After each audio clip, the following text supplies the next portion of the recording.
After that, we make our way onto a scaffolding area and are introduced to Molotov enemies. Wow, he's not even flailing all over the place. That's his flail animation! Oh my god. How can they call themselves AAA developers if they can't even deliver a convincing flail animation when on fire? If that was Evil Within, the enemy would be dead from the fire and would be flailing around. Look at that again. He's not even set on fire. What's he? Look at him. He's just walking right through the fucking fire. And he's not being set on fire.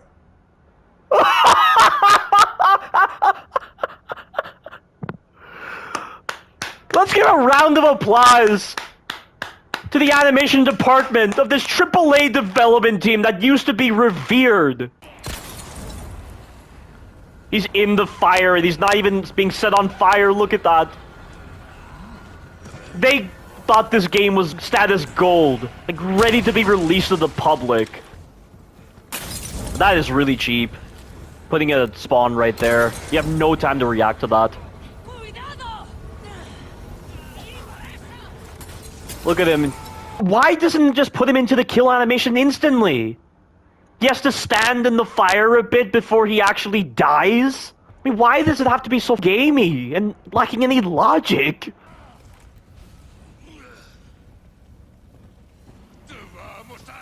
And wow, he was standing in the fire for that long of a duration, and he somehow didn't get set fully on fire. Goodness me, the fire is so badly implemented. It's so buggy. It's so clunky. It is such a mess.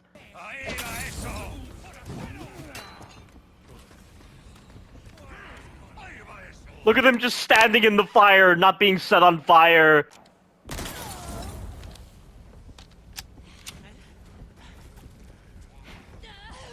Look at her just standing in the fire and she's not even getting set on fire.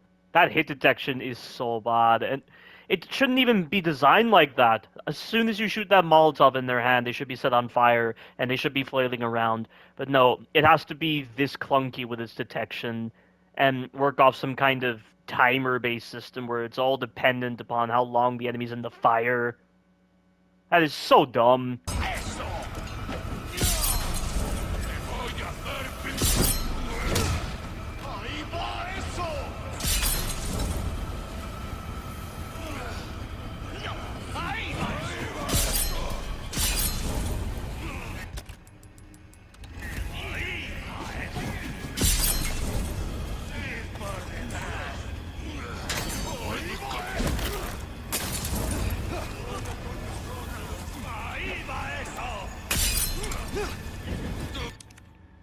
Wow.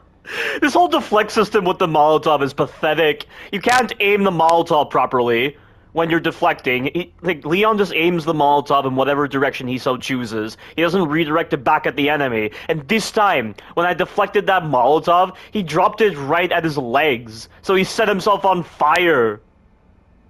What an awful mechanic. Just have it cancel out the Molotov if this redirect system is this useless.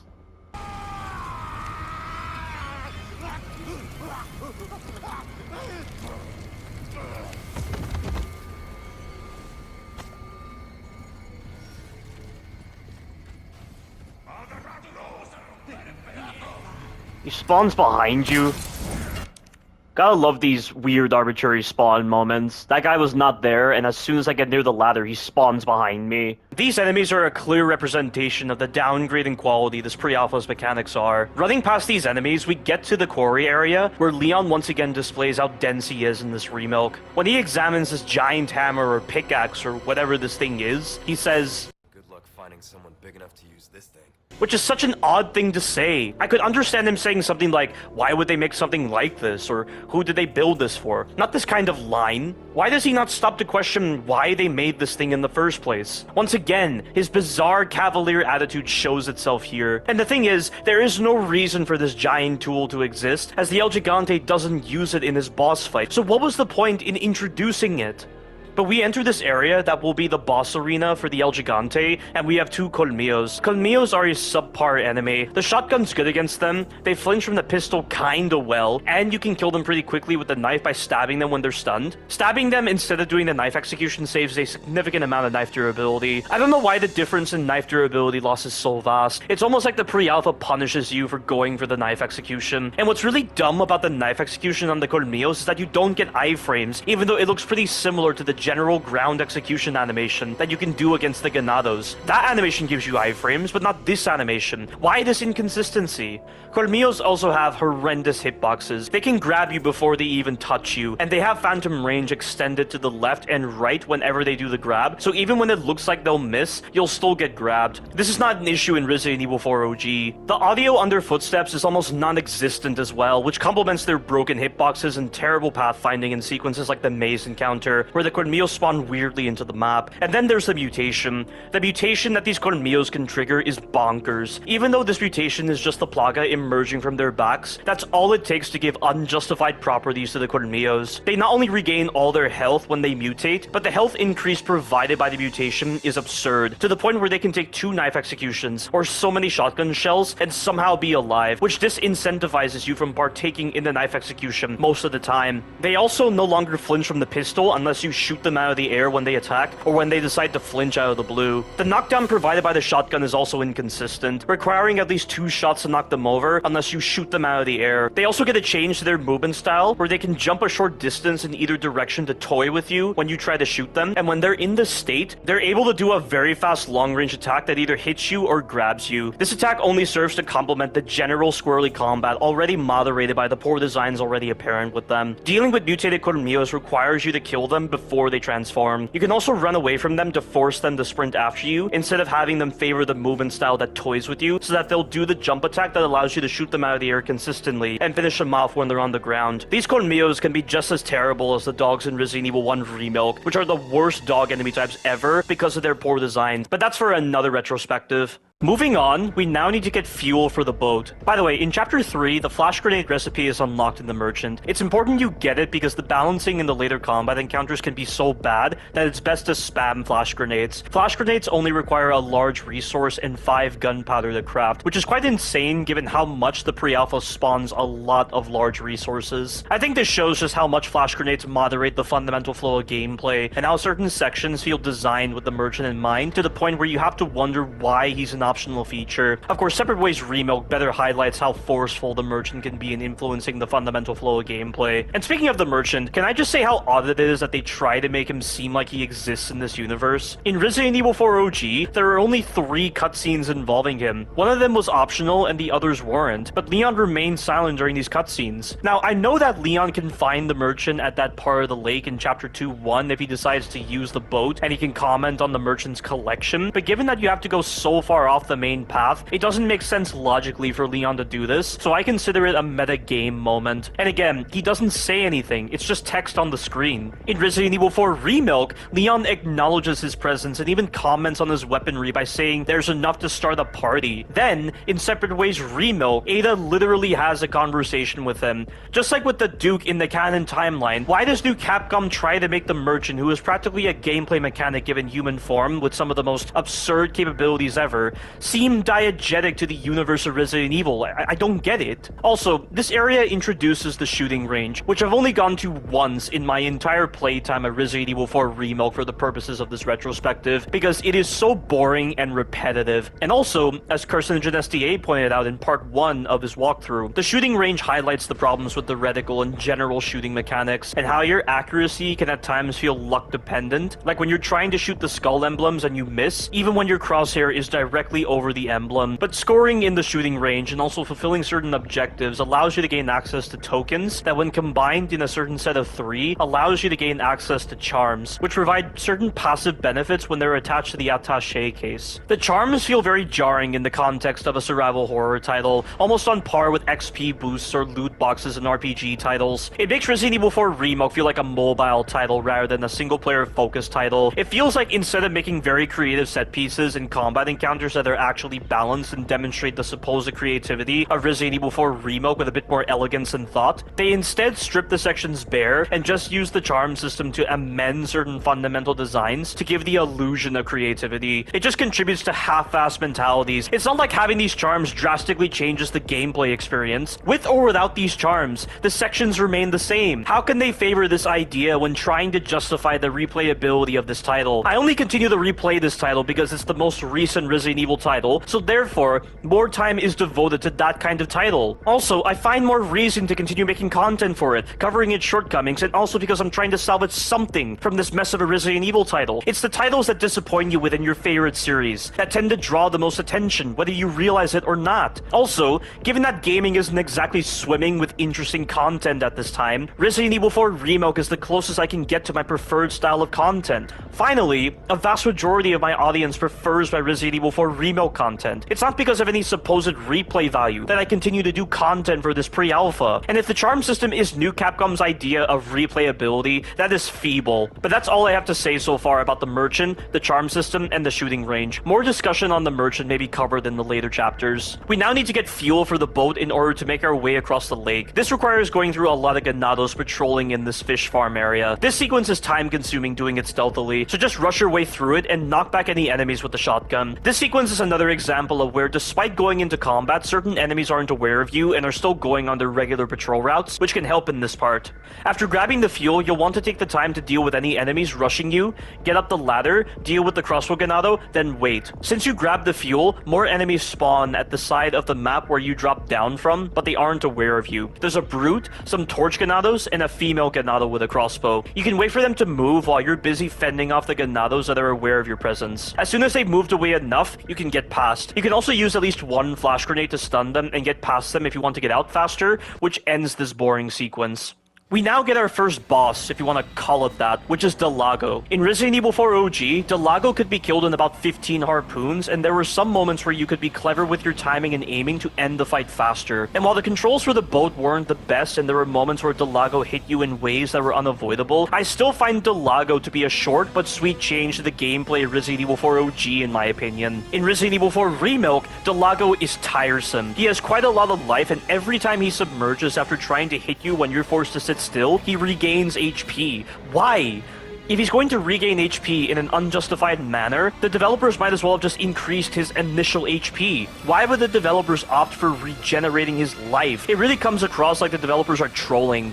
When throwing harpoons against Delago, you can throw them faster by mashing the firing button while Leon is prepping the harpoon. Once Leon throws it, you let go of the aiming button and do the same thing again, allowing you to deal more damage in shorter cycles. Charging your harpoons also deals slightly more damage than throwing it quickly. Hitting Delago in the mouth when it's open allows you to deal more damage and stun him when he attacks you when you're sitting still. In general, you'll be killing Delago when you get to the third phase, but it is possible to kill him in less than a minute and avoid having to go into the next phases. However, the methodology is very specific in when you turn the boat, how accurate you are when hitting him, and understanding where and when he emerges, so you're not going to get it on your first try. I don't really care to elaborate on this, as this encounter is very boring. One thing that is good about this encounter is that your HP is tied to the boat, not to Leon, so even if you do take damage, it will not transfer into the next chapter, unless in an incredibly rare instance, Delago hits you slightly after you nail the final shot. And I say incredibly rare, yet this issue occurred while I was making this retrospective. As one of my subscribers describes, if you don't do the full chase in the second phase and instead decide to throw more than 5 harpoons before he dives in the second phase, he will hide early and his path for the third phase will mess up, which is what leads to this issue occurring. And aside from this issue, it is annoying how there are instances, primarily in the third phase, where Delago turns, jumps, or does a move that makes you turn into the obstacles in this lake in such a way that you're unable to avoid them and take damage in the process. That is a poor design choice. But once he's dead, Leon ends up coughing up blood and fainting in the boat as a result of the plaga hatching inside of him and beginning his infection. That's what I assume is happening, though given that there was a hive mind sequence back in chapter 2 and Torres Mendez seemed to draw out the plaga's symptoms while choking out Leon, you have to wonder if the plaga hatched or not back in that chapter. We then get another hive mind sequence, with Sadler saying the same thing he said in chapter 2, before adding on that when day breaks, Leon will become a ganado subservient into Sadler's influence forever. I still don't understand how this hive mind is possible. It's not like the plaga injected into Leon came from Sadler or anything. I highly doubt Leon's parasite is somehow hearing sound waves emanating from Sadler's dominant plaga. It makes no sense how this mechanism works. A file that you get later on would have you believe that the sound emanates across the valley, but that just sounds absurd. And what about when Sadler is at the island? The island isn't exactly close to the mainland, so am I supposed to believe that the sound waves coming from Sadler's dominant plaga are traveling that distance to get to areas like the village or the castle? There's no way that makes sense. And how could the sound waves possibly reach ganados that are in various parts of the world if Sadler needs to introduce a hive mind moment to any of those ganados? What about when reaching hosts of the superior species plaga who have more of their mental faculties and consciousness preserved? This is yet another confusing moment introduced by this fantastical hive mind concept. Sadler then extends his hand towards Leon, tentacles come out of him, and this makes Leon think he's being taken over, like he's in a nightmare. This makes Leon wake up and start checking himself. All of a sudden, his boat starts leaking, and Leon doesn't seem to be bothered by this for some reason. He's able to get back to shore before the boat sinks. He then contacts Hunnigan, who then tells him he's been radio silent for 3 hours. When asked if he's okay, Leon simply states that he's fine, and that he'll continue searching for this key that opens the church, which makes no sense. He was coughing up blood. He clearly was aware of the contents of his nightmare. If he was checking himself, he's clearly seeing and hearing someone that he's only seen in portraits. This should get him thinking about what Mendez said to him back in chapter 2 about how his blood has accepted the gift before continuing his mission, but apparently not. Once again, his cavalier attitude shows itself here, like he's defending some false pride or something. And it's cavalier to the point where it doesn't feel logical or human. And he's talking with Hunnigan, someone who needs to be continually informed of everything happening. Why would he not tell her what happened to him if it'll likely impact his mission to save Ashley? Is he really that dense? And 3 hours is a long time to just say he's fine. Hunnigan should have asked him to clarify, but she instead accepts his response. It's not like Hunnigan has known Leon for a while to be like, oh, it's Leon, he'll be fine. This mission is supposed to be the first time Leon and Hunnigan are introduced to each other. But then again, now that I think about it, there isn't a moment where Hunnigan introduces herself to Leon. So did they know each other before this mission in this Remilk timeline?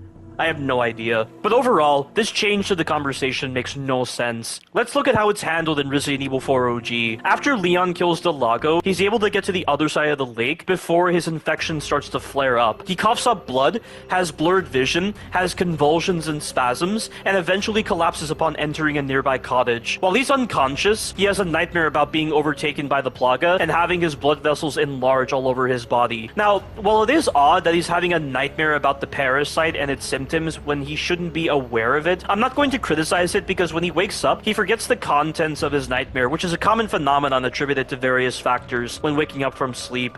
Upon getting up, he contacts Hunnigan, who tells him it's been 6 hours since their last transmission. Leon then tells her that he was feeling dizzy and lost consciousness, which Hunnigan thinks is related to what Mendez told him earlier. Leon then reassures her that he is okay and that he will continue his mission. At least he took the time to address what happened compared to Leon in Resident Evil 4 Remilk. There's more sense with the way this is done, so I don't understand why they changed this in Resident Evil 4 Remilk. With that conversation concluded, this begins chapter 4. So chapter 4 is a chapter I like in terms of its ambiance and music. I like the darkness and the lighting in certain areas. I also like the combat music as it carries that dark undertone with its choice of music, pulsating notes, and key signature. I often listen to it when I need to clear my head of intruding thoughts or memories that relay vibes that carry ignorance. I would have liked this music to be in Resident Evil 4 OG, honestly, but that's all the positives I can give right now. Leon moves on and hears chanting occurring from somewhere. As he makes his way to the source, one of the ganados spontaneously transforms into a plaga-type guadaña out of sight while still seeing his shadow. I find this change to be weird. I don't know what purpose it serves to have this transformation occur off camera compared to having it be shown directly in Resident Evil 4 OG.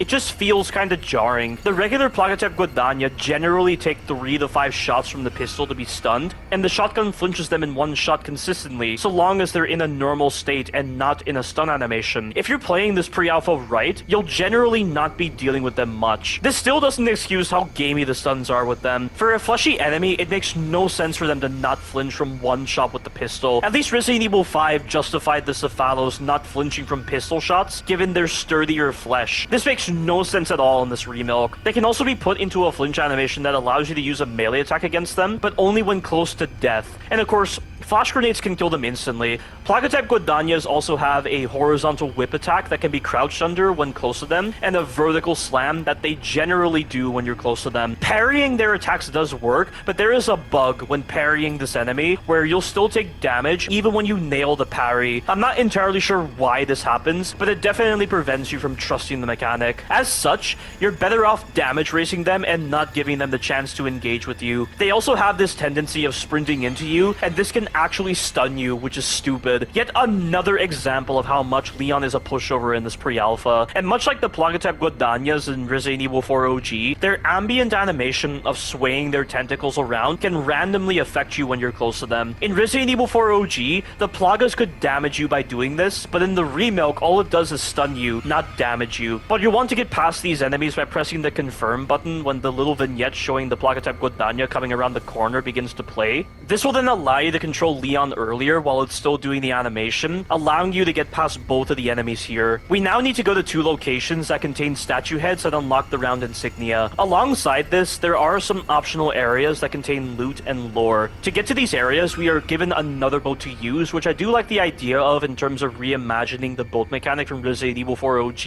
A shame it has nothing to do with the overall integrity of the gameplay though, so while it's a cool idea, it means so little in the end. One of the mandatory areas we need to go to has a whole bunch of ganados patrolling here. Much like the fish farm encounter, this is a time-consuming process trying to deal with them in very soulless combat. A vast majority of the enemies turn into Plaga-type Guadagnas, so you can imagine how much that drags the sequence out. The enemies are also laid out in such a way where the developers clearly want you to run past them. Once you retrieve the statue head, you'll need to use at least 2 flash grenades to get out of here without the enemies being a nuisance. It is possible to kill these enemies with the harpoons in the boat, but they are quick to get away, it takes too long to do, and they don't drop loot when killed, which is odd considering when you use the cannon to kill the zealots in the castle area, they drop loot, so I don't understand the distinctions there. The second mandatory area doesn't have any enemies, but near that mandatory area is another important area, the chicken coop.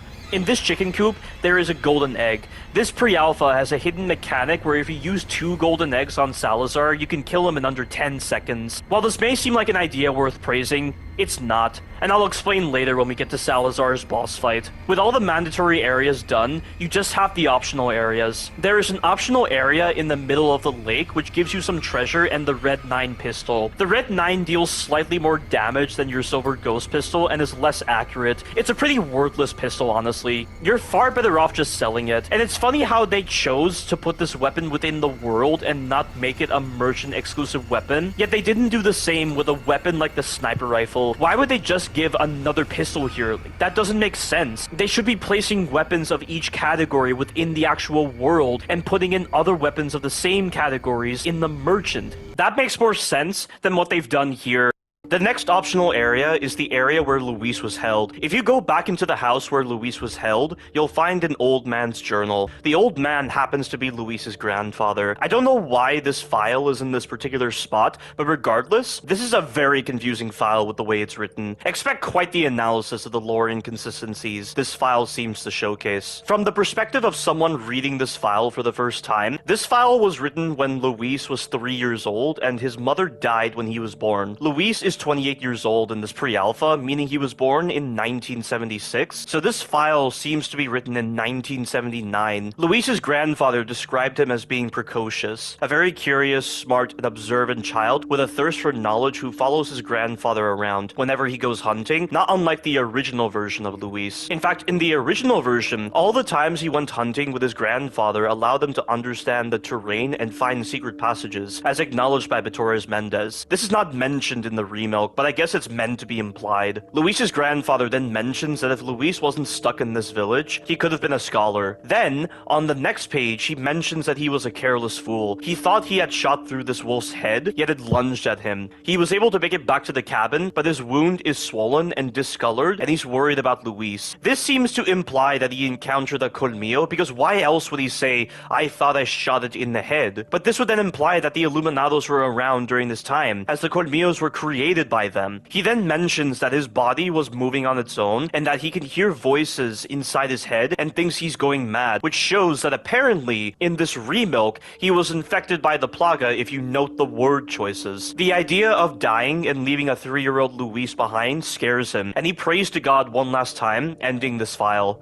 Do you have any idea how confusing this file is? This entire file makes it seem like Luis and his grandfather were likely around when Sadler took control and began injecting villagers with the Plaga. And it seems like Luis's grandfather was injected, as there's no way the Colmillo somehow transferred the Plaga through its bite. But why wasn't Luis himself injected with the Plaga or sacrificed as part of Illuminados 4-3? If this Remilk is going to make it where Plaga infection of children or babies is not fatal, and also make it where the first El Gigante had its Plaga bonded to it at birth, then you'd have to assume Luis should have been a victim, but apparently not. And if Luis was as curious, smart, and observant as he was at age 3, shouldn't he have realized that maybe these injections that people have been getting are likely leading to issues physically or mentally? Next point, when Luis's grandfather said that he was stuck here, was he referring to them being poor, or was he referring to the Illuminados? Because if the Illuminados were around, then they would not have let him leave, right? So how did Luis end up leaving the village and going to university to become a researcher for Umbrella? Who got him out of the village if he had no other relatives? How could he so casually become a ladies' man, a university student, or a researcher after seeing what the Illuminados were doing and likely seeing what happened to his grandfather? You don't dismiss those kinds of serious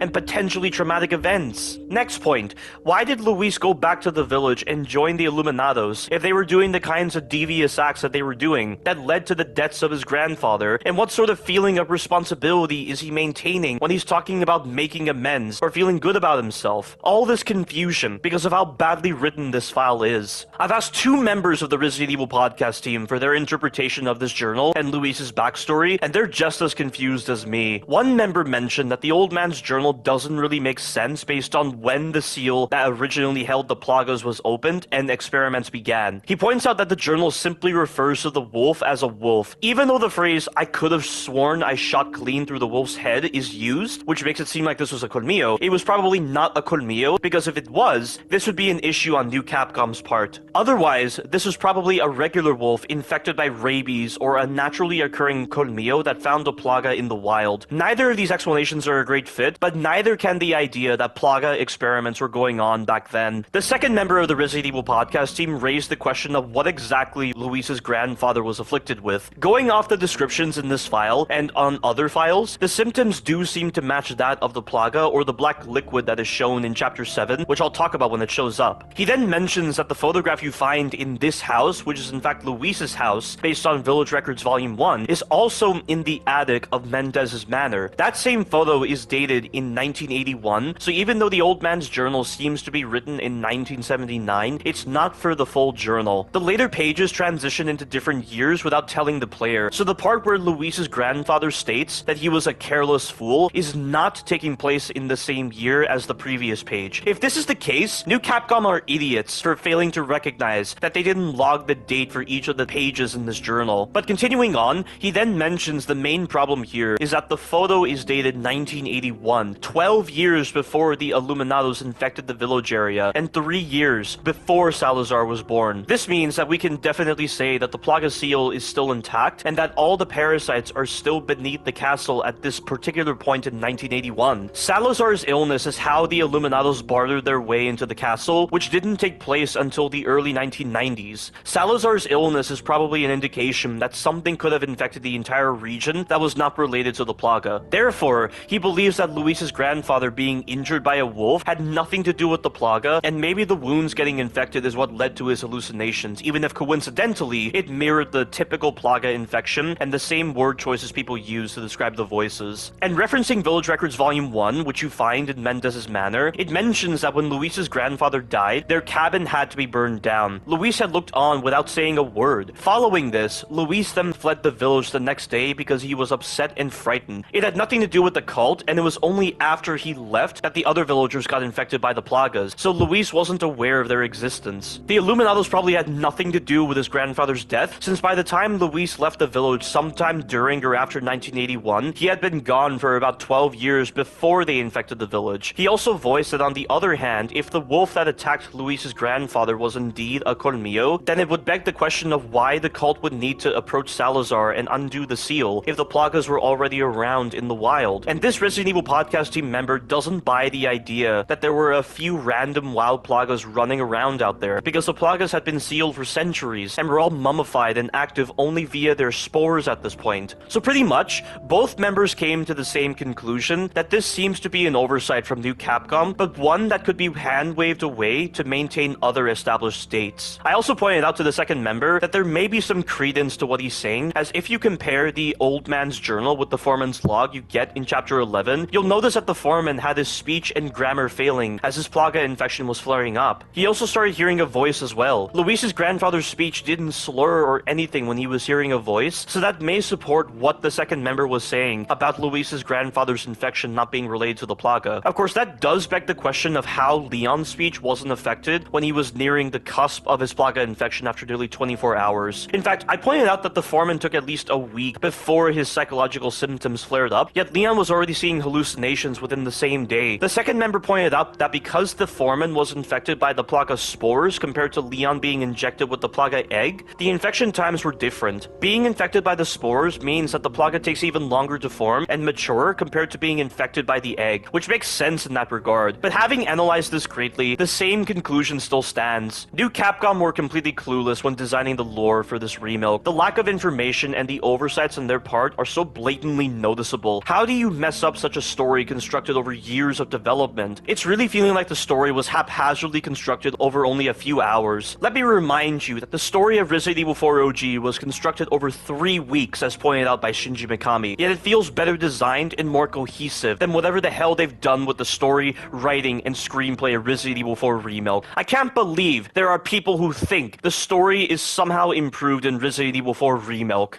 When leaving Luis's house, we can use the insignia key to gain access to the area where that hiker at the start was sacrificed, and also find another dead body tied up. It makes you wonder why those zealots chose to do their sacrifice here when the villagers could have done it themselves. When you do go to this area and climb the ladder, it scripts a spawn of colmillos when you leave the room. These colmillos are a real pain to run past. Even the stuns provided by the flash grenades aren't enough, given that they spread out so much due to their weird pathfinding. You may need to climb the ladder and shoot them to get them out of the way, which can take a while, but that's the end of this optional area. You can also go back to the fish farm area from chapter 3. There are no enemies around, so getting the loot is simple. There isn't much of a need for the loot in this area though, which is why I don't waste time with it. That's all of the areas that you can go to around this lake in chapter 4.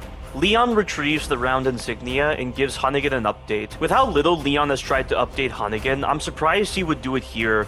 He then makes his way to where the El Gigante is, and the doors close on him. I really need to make a comparison here. In Resident Evil 4 OG, the villagers attempt to stop Leon with the El Gigante. They have it tied up and are trying to pull it outside while struggling to hold on to the ropes. This showcases the uncontrollable nature to the El Gigante and how it is simply a byproduct of plaga experimentation and genetic manipulation. It also helps establish the tension. Back in chapter 1-3, we had heard the El Gigante being passive. Now, as the player, we are worried about what's coming. Having lost their grip on the ropes, the villagers can only watch as the El Gigante breaks down the door and gets through. It then begins to slaughter the villagers, which sells its deadly nature further and contributes to the tension again. When the El Gigante focuses on Leon, he dodges the punch by cartwheeling backwards. I can definitely understand why this would make the El Gigante angrier. This then cues this legendary encounter. Old Capcom really delivered with this fight. This guy has the perfect amount of life. The size of the room gels well with the El Gigante's range and capabilities. He has a variety of attacks, and he can use the environment against you by using trees and boulders. In a game where every weapon has a purpose, this fight manages to reward skillful use of the knife to save up on precious ammo for the deadly encounters coming up, and it allows the knife to stand out greater than how it would be in a Resident Evil title where knife only is the only way to go for its entirety. The El Gigante's slow, deliberate attacks with a good amount of recovery at the end of them help complement implement the knife combat and it doesn't look odd or feel weird using the knife against this guy. You can knife him when he attacks and when he goes to pick up a tree or boulder. You can make him pick up the trees or the boulders by standing near them or in specific spots, which adds more strategy and engagement to this legendary encounter. A mindless giant like him doesn't know any better, and it's honestly quite an interesting feeling when you're standing behind a tree and he just rips it out, as you feel like a mouse being ripped out of its mouse hole. I like that the fight captures that feeling greatly.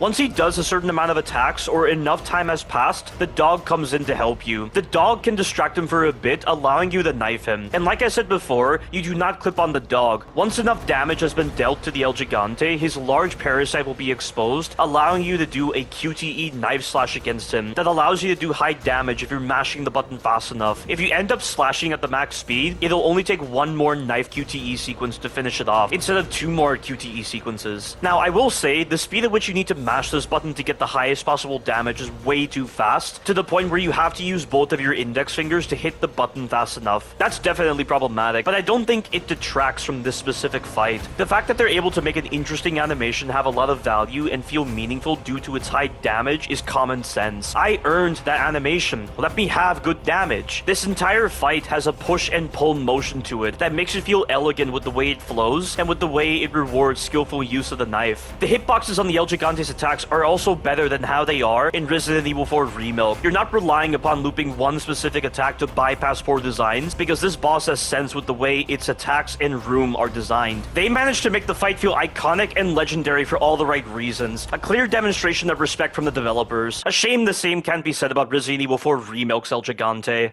Before you trigger the cutscene that starts this boss fight, you can go into the house on the left and get the supplies. Once you do trigger the cutscene, the setup for this encounter showcases how basic and lacking in substance it is. A red zealot comes out of nowhere and performs some fantasy garbage that stirs the El Gigante from its sleep. It then breaks through the door, and now we fight the El Gigante. The only kind of environmental interaction afforded to the El Gigante is throwing houses, which only happens after its parasite is exposed the first time and damaged enough, or if you are in one of the houses when the El Gigante is coming for you. They removed any kind of creative elements with the environment for this fight, though given the quality of the attacks and how small the arena is, these probably made the developers reconsider putting environmental designs in this encounter.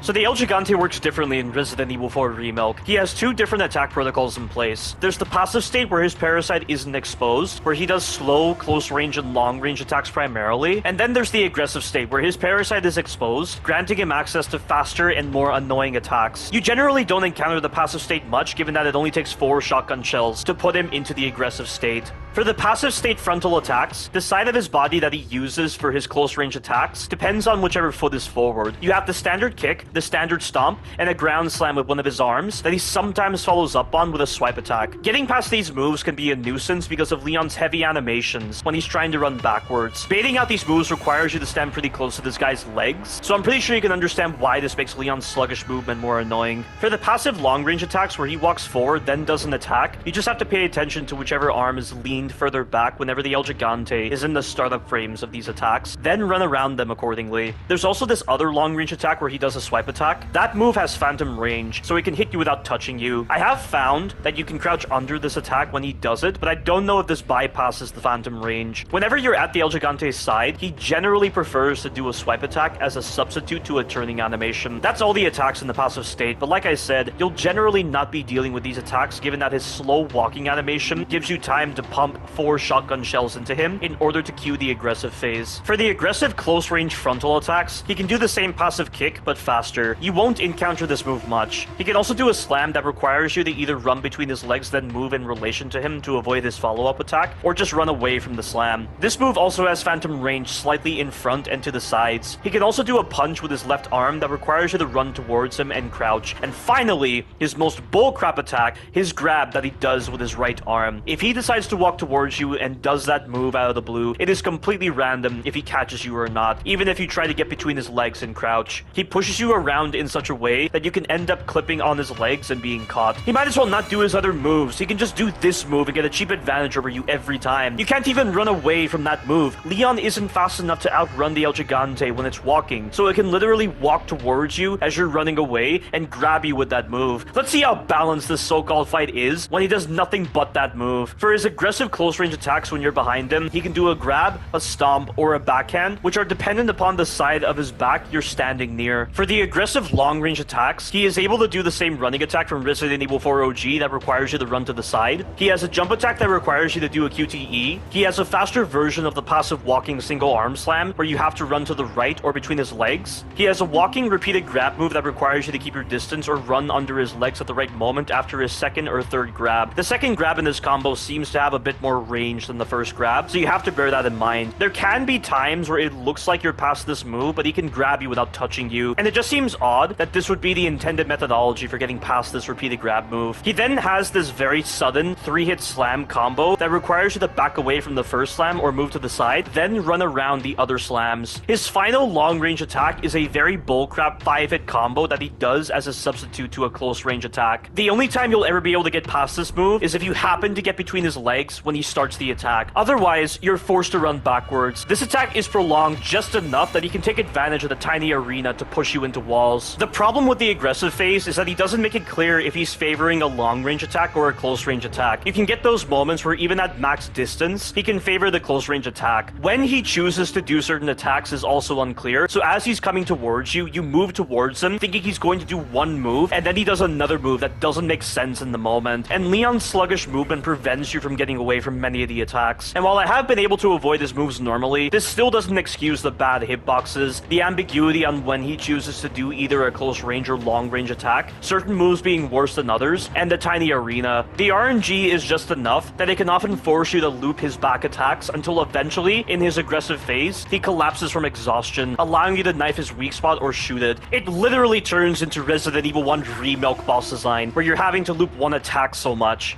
The only other alternative is to damage race him. One thing to note about this El Gigante compared to Resident Evil 4 OG's El Gigante is that flash grenades can trigger a hard stun when his parasite is exposed. It also does a good amount of damage to him. A shame the knife slashes on his weak spot don't do a lot of damage. You'll probably be going through the max equivalent of 7 kitchen knives to even do a lot of damage to his parasite. With how large that is and with how knife durability is a thing in Resident Evil 4 Remilk that makes the knives feel more like consumables, it makes me wonder why instead of being forced to use the knife, Leon doesn't just jump on the El Gigante's back and drop a grenade or a flash grenade into where the placa is attached, much like how in Resident Evil 6, where Leon could attach incendiary grenades to Simmons' legs to destroy them after doing a QTE dodge. That should be an option in the case of a context-sensitive prompt tied to a consumable, especially with how low the damage from the knives are. I'm surprised that whole system from Resident Evil 2 Remilk, with being able to use grenades and flash grenades as defense items, doesn't return in Resident Evil 4 Remilk. And speaking of grenades, I don't know why, but there are moments where normal grenades don't stun the El Gigante. They're supposed to stun him while he's in his normal state, but certain circumstances mess with the system, preventing him from being stunned. And talking about stuns, if you shoot the El Gigante at least 4 times with the shotgun while he's recovering from his incapacitated state, or while he's recovering from the knife slashes, sometimes when he goes back into his regular state, the threshold for stunning him is greater for some reason. You'll know this issue has occurred when the sound effect that plays when shooting his parasite starts playing when shooting his head. You also can't seem to kill him while he's in these recovery animations. He has to recover from them in order to be killed. But to talk about the damage race alternative for the El Gigante, you'll want to have at least 3 flash grenades, at least 5 regular grenades, plenty of shotgun ammo, and enough knife durability. What you can do is hit the El Gigante in the head with 4 shotgun shells, which will expose his weak spot. You then throw a flash grenade to immediately damage him and stun him, allowing you to use your knife. Do not try to spam flashes on him when he gets stunned. The El Gigante takes no damage from flash grenades when he's recovering from his incapacitated state or when recovering from being slashed with a knife, even in the final phase where he's permanently in the aggressive phase. Once you drop down after knifing him, when he fully recovers from the recovery animation, start shooting his head with the shotgun and expose his parasite. Then use another flash grenade and another knife slash sequence. Once you start shooting his head while he's recovering, you've probably done enough damage for him to enter the final phase where he's permanently in the aggressive phase. You can then repeat the process you've done so far with the flash grenades. If you run out of flash grenades, you can start stunning him with grenades. Again, you have to hit him with the grenades while he's in his regular state. Using the grenades on him while he's stunned will not stun him. Try to make sure the grenades detonate near his parasite, as you'll have a better chance of being incapacitated, allowing you to knife him again.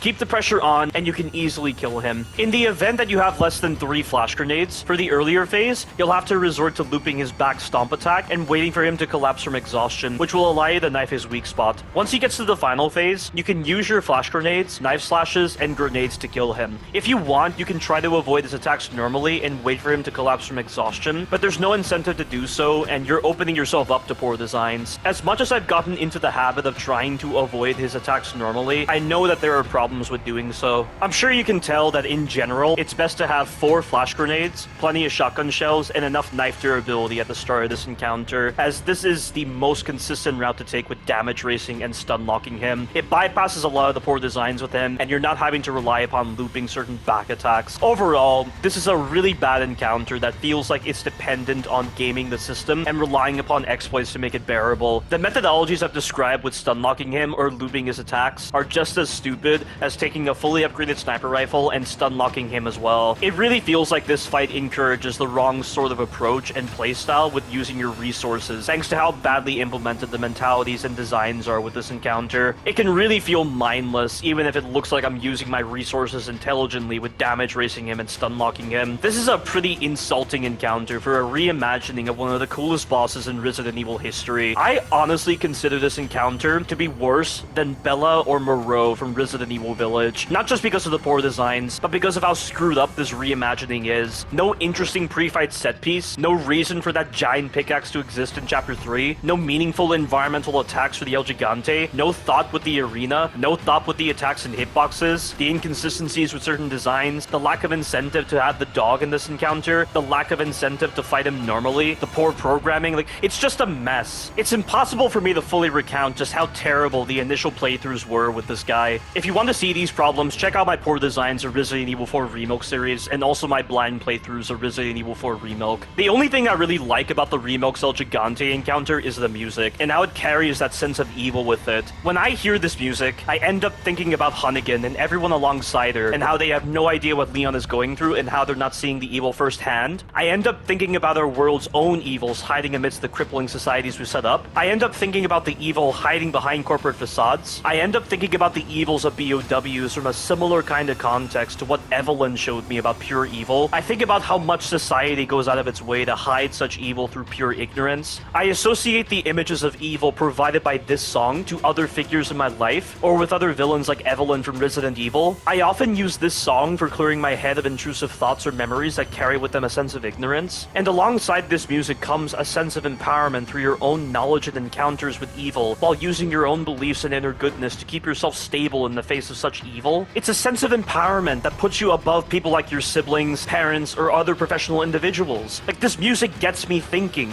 That's what I like about it. But that's all there is to say about the El Gigante in this Remilk.